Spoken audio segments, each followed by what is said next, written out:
Estoy escribiendo esto porque todavía me tiemblan las manos cuando el viento se cuela por debajo de la puerta. Trabajo en instalaciones de campo para un pequeño contratista de telecomunicaciones de Durban. Habíamos conseguido un contrato para hacer el levantamiento y prealinear un par de repetidores de microondas entre Impendle y Bulver.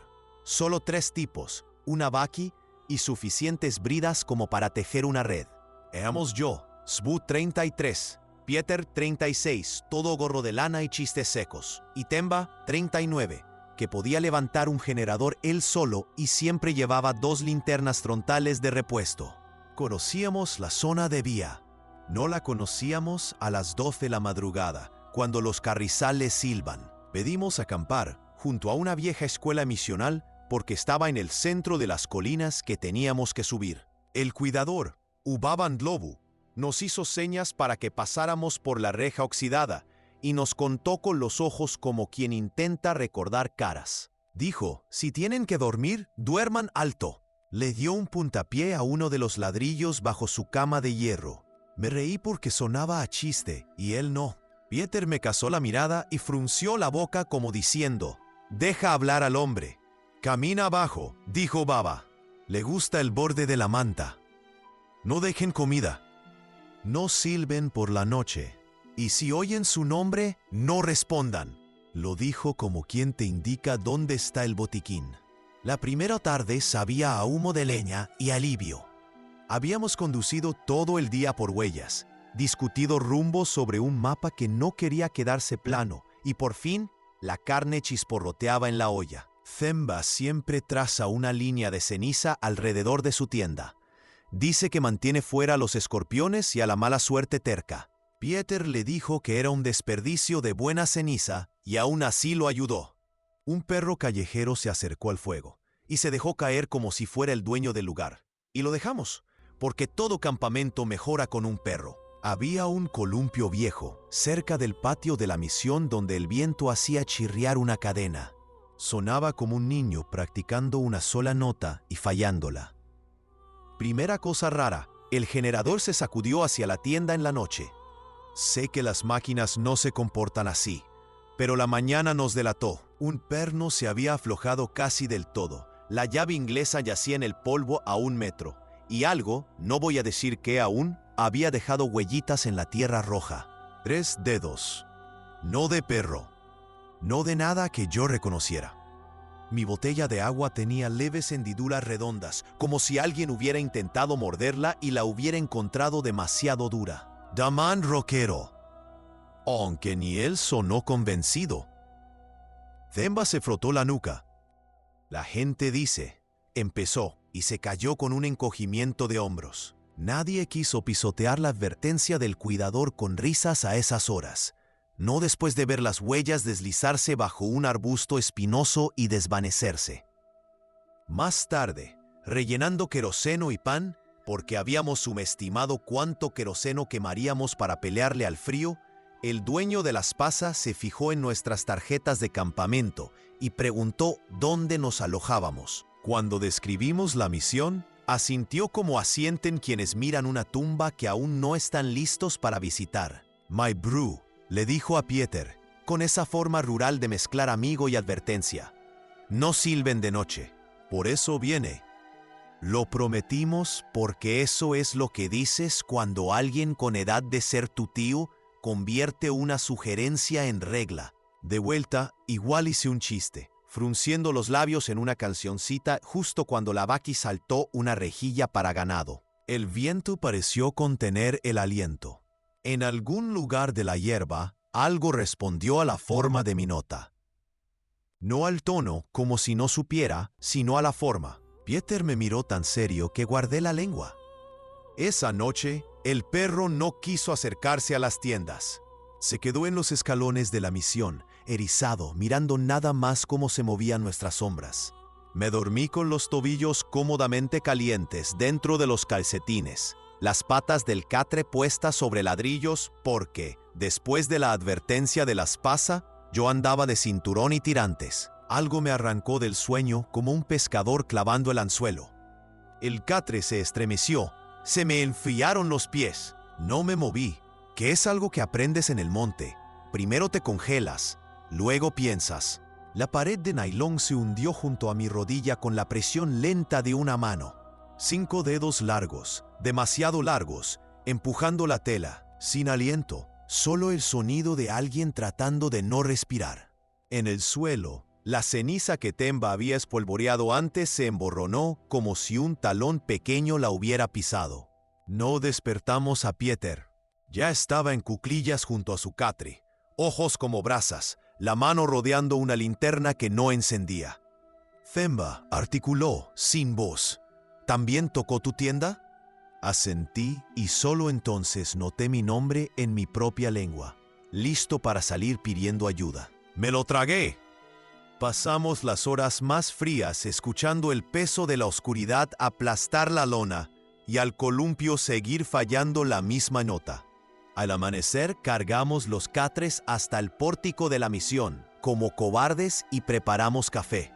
Cuando el cuidador llegó a barrer, vio todo lo que no decíamos. Quemó impefo en un cuenco de barro y caminó en círculos lentos, el humo siguiendo su oración. No respondan a sus nombres, dijo. Si tienen que llamar, digan Fowetu, hermano. Y no silben. Si entra, quédense sobre los ladrillos y hablen suave. A veces le gusta el agua y la leche, no se la den. Nadie rió esta vez. El segundo día nos exprimió. 2 cerros que subir, un sendero que resultó ser una trilla de ganado hacia ninguna parte y un plato de microondas que no quería quedar nivelado en su mástil provisional. Conseguimos casi todo lo que necesitábamos. Volvimos ya de noche y decidimos que nos iríamos al amanecer para poner distancia entre nosotros y lo que fuera que caminara abajo. El amanecer tenía otros planes. La Hilux se negó a arrancar, muerta como una piedra. Levantamos el capó y encontramos marcas grasientas en la batería que no eran de ninguno de nosotros y un manchón en el parabrisas donde una mano pequeña y húmeda, o algo como una mano con 3 dedos hacia adelante, se había deslizado por el vidrio. Vale, dijo Pieter, con la voz tensa. Vamos a hacer esto con cuidado. Limpió el cristal con un trapo como limpias una cara después de una fiebre. El columpio no se movía. Todo lo demás sí, un poco, como si el Beld hubiera empezado a respirar. Decidimos llevar la llave y las radios y trotar los 2,5 kilómetros hasta la rondabel del cuidador para usar su línea fija. Temba dijo que no debíamos separarnos. No nos separamos. Trotamos en fila, el aliento haciéndose nube, el perro siguiéndonos como un fantasma hasta que se plantó en seco y rechazó el sendero. A medio camino, algo ululó desde las higueras, no un búho, otra garganta. Luego a mi izquierda, desde la hierba alta, salió la voz de mi madre, Sibusiso. Ella vive en Umlasi y no se acerca al Beld después de oscurecer. No respondí.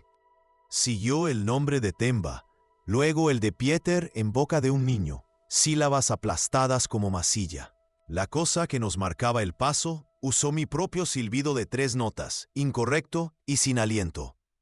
No, murmuró Temba, como si pudiera sentir mi respuesta formándose bajo la lengua. Entonces lo vimos, o mejor vimos dónde se quebraba la luz, porque algo estaba ahí. Bajo y veloz y con demasiada cabeza, golpeamos la puerta de la rondabel con furia y llamamos al cuidador, Mfowetu, Mfowetu, porque los nombres también pueden ser puertas. Nos dejó entrar, encajó un palo en los soportes y no hice preguntas de inmediato. Reforzó la línea de ceniza en el suelo, como quien redibuja un mapa antes de una invasión.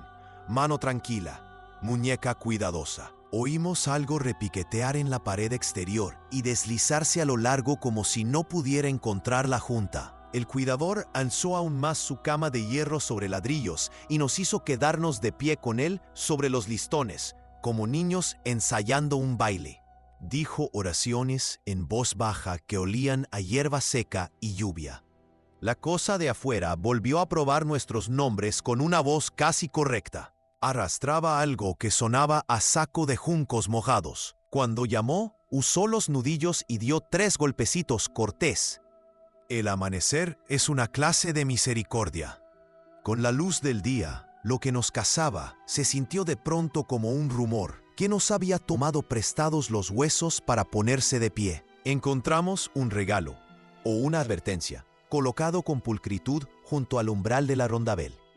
Un silbato pequeño tallado en hueso con 3 orificios, y una muñeca hecha de hierba retorcida fuerte con un hilo azul. El cuidador no tocó ninguno. «Alguien lo envió», dijo, «o quiere que sepan que los conoce». La Hilux arrancó esta vez como si una discusión se hubiera resuelto mientras no escuchábamos. Empaquetamos con la rapidez de quienes fingen que no se están apurando. En la última mañana, cuando me agaché a empujar mi ladrillo de vuelta bajo la cama del cuidador, donde pertenecía, los dedos me salieron negros, como si la cara inferior del ladrillo hubiera sido besada por hollín. El trabajo volvió a la normalidad, fingiendo que no había pasado nada. Mi jefe asintió ante los datos que llevé de vuelta y solo se rió cuando vio la ceniza alisada en las costuras de mis botas. Pieter bebió su cerveza despacio durante una semana y nunca guardó su gorro. Jemba empezó a llevar una Biblia que nunca citaba. Terminamos el trabajo antes de tiempo porque quedarse hasta tarde en esas colinas se sentía como hacer una pregunta que ninguno quería ver respondida. El perro no nos siguió cuando nos fuimos. El cuidador se quedó en los escalones de la misión mientras nos alejábamos, la mano alzada apenas por encima del hombro, como si estuviera bendiciendo el polvo y no a nosotros. Dormí en casa con la ventana abierta y me dije que la ciudad tenía sus propios monstruos y que a ninguno le importaban mis tobillos. 2 semanas después, desempacé mi caja de campamento para limpiar todo y encontré el silbato de hueso bajo un rollo de paracord. Yo no lo había puesto ahí. Lo habíamos dejado en el patio, junto a la rondabel, como se deja en paz a una serpiente. Esa noche, mientras cerraba los ojos, un silbido incorrecto y sin aliento respondió al sonido de mi tetera apagándose en la cocina. 3 notas, las formas de las mías, casi correctas. Abrí los ojos y vi cómo el edredón se levantaba apenas, donde no había corriente. Deslicé los pies hacia arriba, pegados a las rodillas como un niño. Me dije que mi cama está lo bastante alta, que los ladrillos son una superstición, que un hombre son solo ondas sonoras. A la mañana siguiente, la cama se había corrido 3 centímetros hacia la puerta, como movería un premio una cosa que camina abajo. Fui a una ferretería y sin mirar al cajero pedí 4 ladrillos. El hombre del mostrador no se rió. Solo asintió y dijo, «Para abajo la cama, ¿ne?» Asentí a mi vez. No he silbado desde entonces.